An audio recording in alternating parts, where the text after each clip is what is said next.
ملك الأردن، ها، وقايد الجيش أعلنوا إن الأردن تملك أسلحة لا تملكها أمريكا.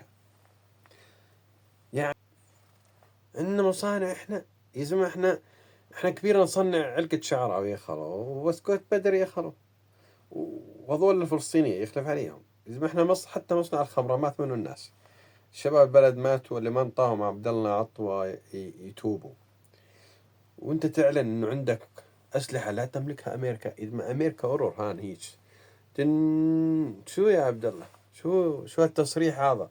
طب مش خايف انه العالم يهمطنا، يقول لك عمي هذول دوله صارت دوله مسلحه، دوله عسكريه، لازم نهمطها قبل ما تكبر زي ما عملوا بايران لما شموا ريحه انها بدات تبلش بالنووي؟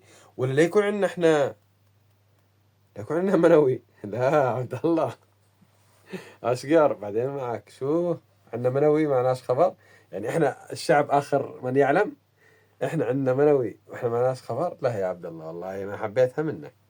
ثانيا إحنا عبارة عن سوبر ماركت، دكانة. الأمريكان تاخذ منا أرواح شعب، تاخذ منا ضرائب، وتاخذ منا وتاخذ منا وتاخذ منا. إذا أنت قد هيك تصريح، يعني والله أمريكا بكبرها ما سوتها، لا والله.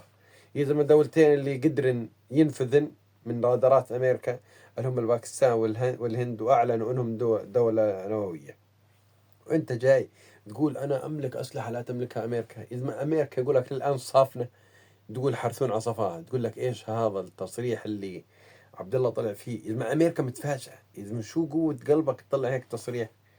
إذا ما شو في عندك أنت؟ إذا ما اقتصاديا صفر، إذا ما أنت مديون وجعان وتشحد على الشعب الأردني، تشحد علينا، وفوق هذا طالع أنت تصريح تقول زي هيك. يا أخي شو مصادرك؟ ها، يعني شو المصادر اللي عندك عشان تطلع هذا التصريح هذا؟ شو تملك أنت؟ قصدك على خدمة العالم؟ والله تعملها، أنت تملك أرواح حجب صغار. ولا لا يكون قصدك على أغاني عمر عبد الله الذخيرة؟ والله إذا هيك صادق. عمر عبد الله، متعب صقاد، ديانا مستبيشي، ديانا كرزون، هذول اللي انت يعني هذول اللي عندك، هذه الذخيرة اللي عندك. والله انا ماني خابر في عندك شيء. ولا لا يكون بالله هاي الدبابة البريطانية اللي جت من بريطانيا هدية، وجا الجيش عدل عليها، صارت المدى اكبر، يحب يعدلوا، وعملها زوم ليلي تضرب بالليل، بتشوف وتضرب اهداف، وسموها خالد شاهين. والله ما في غيرها. إذا ما أنت تصريح زي هذا، يعني والله دولة ثانية لو أعلنته عليهم الله لا يحتلوها. طب ليش أمريكا ما أخذت منك هاي الأسلحة ودافعت عن قواعدها؟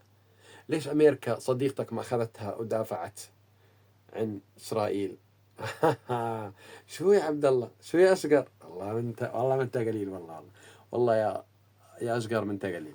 البين يلهدك، البين يلهدك ويلهد الشعب انفسح للي معك هذا.